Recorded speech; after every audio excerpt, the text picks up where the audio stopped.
One man's trash is another man's treasure. It's mine. Some things are so bad, they're good, right? What? But why is that? Why can something be so incomplete, so ridiculous, so convoluted, that it borders on ingenious? So good. Heavenly Sword shares that mythos. It could be the holy grail of golden garbage. I honestly don't know whether to crown it trash or treasure. But by the end of the video, I hope to find my answer. Developed by Ninja Theory. You know, those guys, they paid the toll for making that. No! Heavenly Sword began development in 2002 and was finally released for the PlayStation 3 in 2007. Now, I'm not a mathematician, but that's a 5-year journey for a short linear video game about a red-headed Rapunzel. Okay, maybe that's unfair. She isn't Rapunzel. This fox doesn't need saving. Still, 5 years of development for a game you can knock out in a single sitting. A game where point A and point B are basically conjoined twins. Now, I like linear games. I like well put together packages that don't demand I sell my soul to grind for an inconceivable amount of time. Ah, thanks everybody. But we've got to remember, Heavenly Sword wasn't just a game. It was a PlayStation 3 showcase. It had hype. It promised to prove that games could be cinematic experiences. It showcased facial capture, massive armies, and grand, sweeping vistas that were hazy yet beautiful.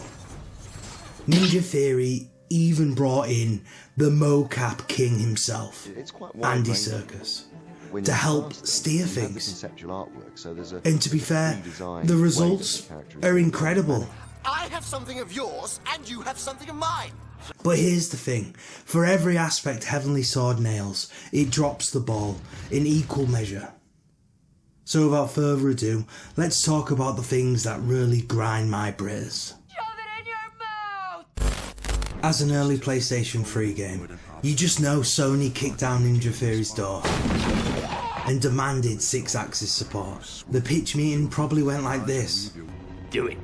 And so we got 6-axis controls for firing projectiles. The good news, turn them off. Just turn them off. Still, I'll admit, these sections are absolutely ridiculous. I've always been an advocate for quick time events. They keep you on your toes. They give the illusion of control over big cinematic moments. But here, they just feel off, almost pointless. Take the cliff scene. Why does this need a QTE? There's no jeopardy or consequence apart from making me hate you. And why do I keep failing it over and over? I forgive you. This game boasts a ton of combos. But here's the issue. You can lock down 1 or 2. That's basically it. You're set for the entire game. The combat is clearly inspired by Eastern cinema. The fluid, floaty acrobatics, the stylish flourishes, and I'm okay with that. But the sad reality is chaotic button mashing against large groups. I just roll around, mash block breakers, and bosh, job done. Heavenly Sword commits to none. There's no exploration, just waves upon waves of enemies padding out the runtime. We go forward, only forward. Now, I don't need a sprawling open world, but give me something. Little sparks of life in the world, anything. Instead, it's just relentless killing. Every single one of them. Here's a weird one. This hack and slash doesn't have a dedicated block button. Noriko blocks automatically when you're not attacking. You serious? To counter, you press triangle, which is also an attack. The problem? The timing window before and after attacks is inconsistent. So counters they kind of happen. It's good in theory, but sloppy in execution. Why doesn't Noriko kill Roach? Why?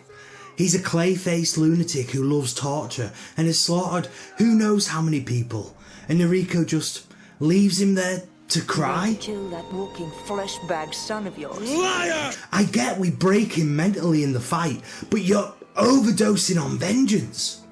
I just don't understand it. His story choices are baffling. Why let Kai run free with the sword?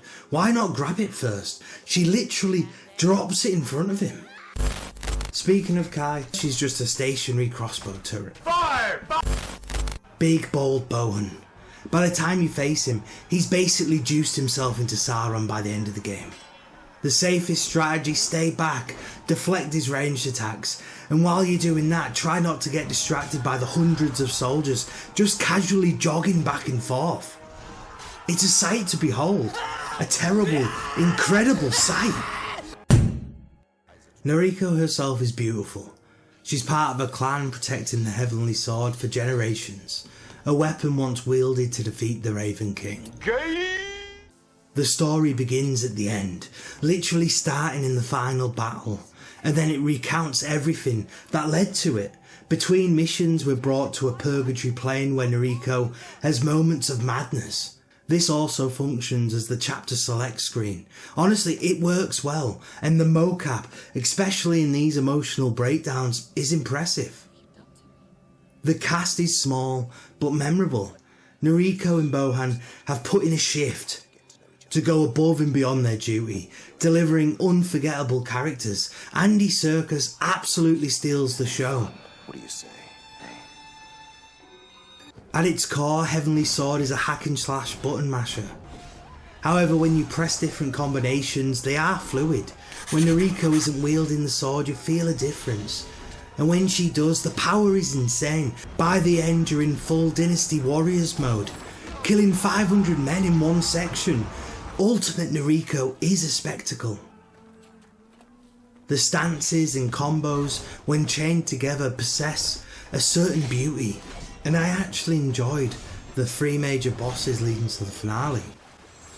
The Serpent Woman in her water ranged attacks, and the bitchiness between the characters. Like a stinking fish.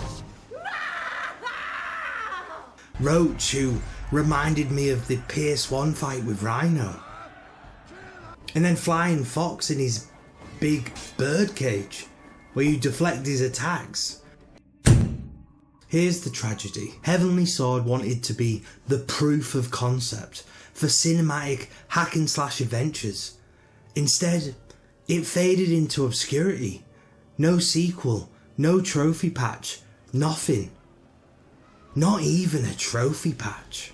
So should you play it? Honestly, yes. Enjoy the spectacle, laugh at the flaws, appreciate what it did well, even if it didn't quite hit the mark. So, trash or treasure? I think life's all about having fun.